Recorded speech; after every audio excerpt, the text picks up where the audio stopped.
Hi there out there in Conch land. This is Matt, and this is my friend Ginger. Today, we're going to show you how to make your own conch shell horn. Now, this one's a bit smaller than the conch shell horns that you're used to seeing. But since I teach elementary school, we're going to do some of this size, and this size works as well and has a pretty good sound.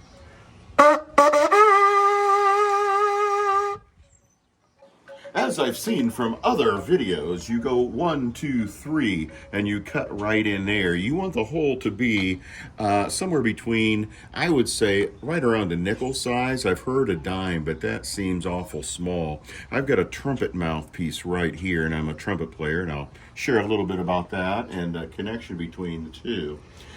So we've got a conch shell right here. Ginger, what kind of saw are you using there? This is a Craftsman, just a regular little hand saw, power tool, and it has a very fine blade on there, and we seem to have figured out that works the best. It doesn't make too jagged of a cut, and it allows us to sand it at the end, and so far so good. Very good. I'm the tool person that knows nothing about tools. So I'm the musician. I've got my expert here, so it's always good to surround yourself with great people. Go ahead.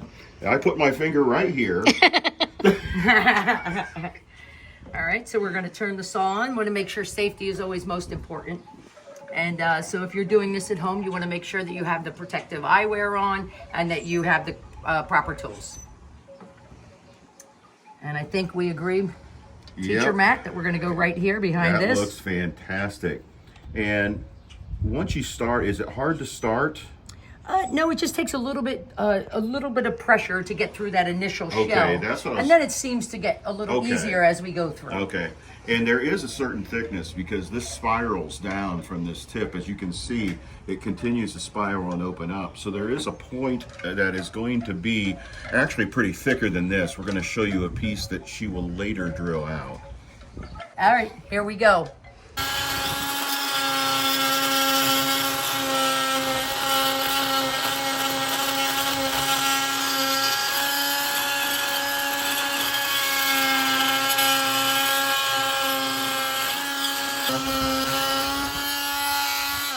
Now, as you can see, we've let the saw do most of the work. You don't want to put too much pressure on it because it would start to chip away that shell and maybe not give you such a nice even cut. Yeah, I like the way that you had started and then you kind of moved it, and then so you were not applying a lot of pressure. You're letting the saw do the work, but you're also trying to make it an even cut by going around. And that's what's nice about this particular saw blade is it actually is like a half moon where it allows you to kind of go from side to side around it around the Very good. The shell.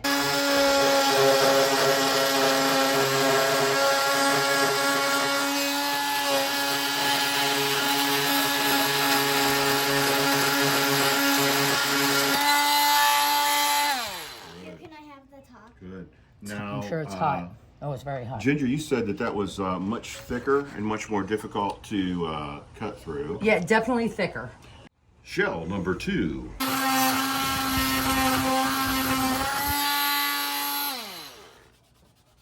Looking good. So what's interesting is as you're cutting them, the little ridges almost guides the saw. Don't try to take it in a different direction. As I said before, just let the saw do the work. Very good. Now I saw you approach that one kind of from the side and go across. Was that the way the spiral was shaped that decided that for you? So that's something that you probably want to take into consideration when you're making them as well. What would be the easiest approach as far as the cutting would be concerned? Yes, I would agree with that, Matt. Good. Very good. So this is the queen conch. This is the one you see most often for sale down by the seashore at the shell shop. Now, this one has been harvested. Many of them that are imported are harvested. And what you'll see right here is an epoxy. And what they do to harvest those, they'll take the prongs of a hammer and they'll use the hand, they'll crack open a spot here, take a butter knife as to not destroy the meat, and then scrape the conch off of the shell and then also break the suction. And then they will take them out right here. They usually have one big long leg that helps them move across the sea when they're younger. this is a large conch shell. And the larger conch shells, the older the conch, the thicker this will be right here. So you can see that it looks like some of this is broken off already because of the size, the massiveness of this particular shell. Ginger and I have decided to, we've been cutting from the top, but this appears to be not enough. So we're gonna flip it over this way. And where did you suggest again? I was thinking we should go right behind this one. Yep, I agree. I think it's a great idea. Yeah, I think if we went too far down, it would, it would be too close Most to definitely. the Yep. shell. Yeah. Okay. Here. Okay.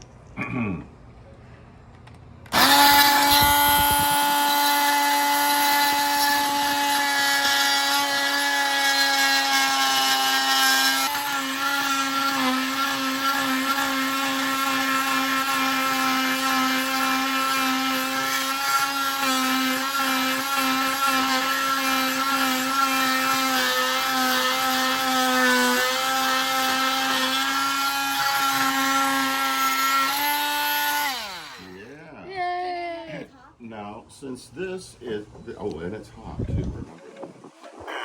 How would you describe cutting through this one compared to the other shells?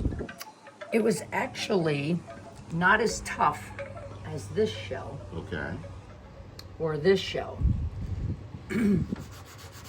which was surprising because I really thought because of the thickness of this Yes, and the size of it, that it would be a lot thicker. And it actually wasn't. Yeah. I was wondering that same thing when you started, whether it would be thicker or not. Yes. This is perfect right here. The diameter is fantastic. I can hardly wait to hear this one. We used a white epoxy, and again, the hole is going to be about this long. And what they would do, the indigenous people that would play these, is as they play them, they would place their finger over the hole as they would play it. And again, this is, if you've had conch meat at your favorite restaurant, this is where it comes from right here. Okay, I've seen two different types of methods to remove just this portion right here. Again, oh yeah, right here. We can see this curl right here, and it went around this way. All we're doing is opening it up. And we discussed this before. One way is to take like a screwdriver and put it here, and then take a hammer and hit it out. We decided that we were going to use a drill bit, perhaps have a little bit more control over it rather than hitting it. Ginger, could you explain a little bit about how we decided which drill bit to use? Well, I think Nilah was a part of that. And we looked at the size of the shell, right, Nilah? And then we looked at the depth of the shell, and you turn it around. And then we may have to adjust on different shells according to their size. We decided that. And so we have different size bits. And I think, Nilah, we decided this would be the next one for the small ones, correct? This one here we were going to use on the larger conch shell. And we're going to get ready to start drilling and wish us the best of luck. Actually going to put on. Yeah, I'm going to put a lot of pressure just to keep it in place so it Okay. doesn't jump all around. I'm just going to kind of use my shoulder a little bit to kind of hold that steady. Great. And then we're going to start off on a pretty, high speed. We'll start around 14 on the drill, and we'll see how that goes. And we'll just go slow to start.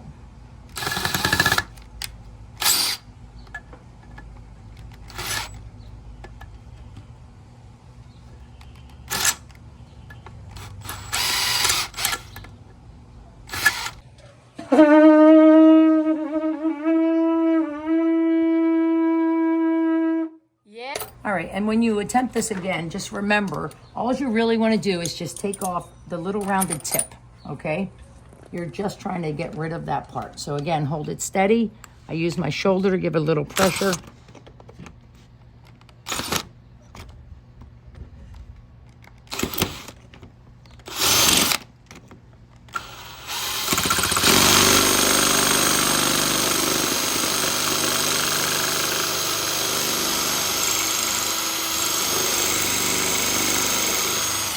You think?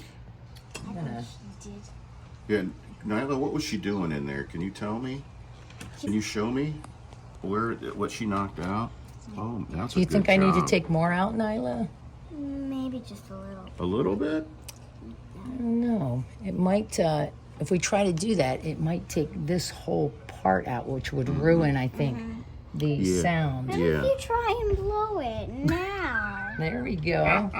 The last time I did that, I inhaled a whole bunch of conch I shell. dumped it all out.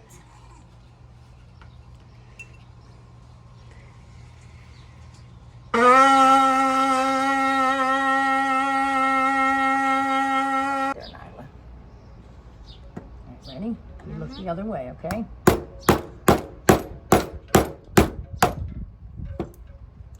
Yep, it's all Good gone. job. I want to see Good that job. one. Okay, you ready? Something I can hear it. Can you hear it in there? Yeah.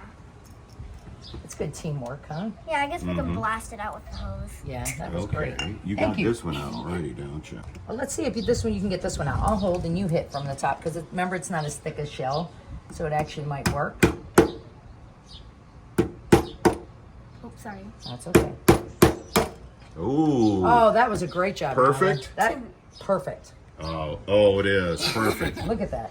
That one's like. You got that whole really curl good. up. Yeah, that's really Then good. you can see the algae on the inside, like right there. Yeah. And now you're gonna put your lips on it. Yes, I am. Okay. We got a couple more. Look how easy that was. Oh, we actually got it look out. at that.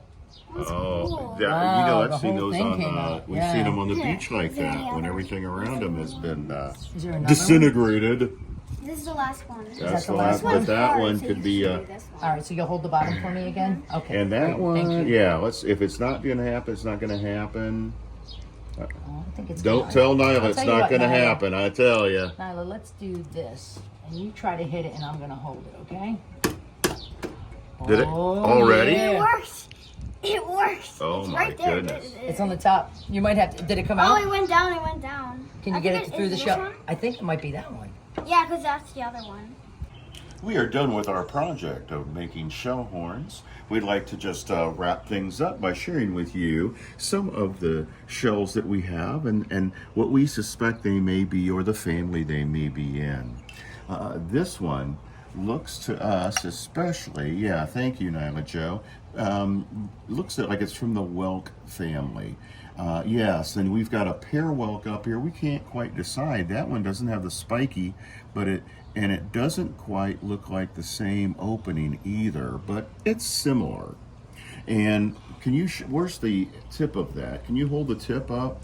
So the tip was right here, and you saw us cut that one off, and you saw the little portion right here that we took a drill bit, but we had more success with a flathead screwdriver and a hammer. And we have a shell from the Murex family as well. We think this one is closest to the apple Murex.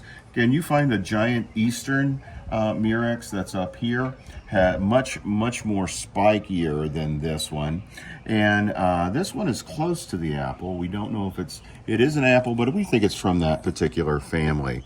And if you notice that the hole, this part right in here, which is much smaller, right, yeah, there's the tip right there, and the tip was long, and then a much smaller piece in there as well. We think we have a horse conch here, and again you can see by the opening. Nilah Jo, can you put the top on there? Yep, there's what it looks like up close. We love the coloration of this one. This is the one that you'll see in most shell shops. This is the queen conch that we have here, and I shared a little bit about. This one is not listed on the shells of the Gulf of Mexico, although you can find this in lower parts of Florida. So it's an interesting history with the queen conch. Again, this is the one that is harvested for the meat. You may be wondering where we found this shells of the Gulf of Mexico puzzle. Well, we got it at the Shell Shop in Bonita Springs, Florida. And we got it for my grandmother's birthday, which we call Ita. Yeah. No, stop. That was not an No, elephant. it's not. That was Ita. Do it again. 2. 1, 2, 3.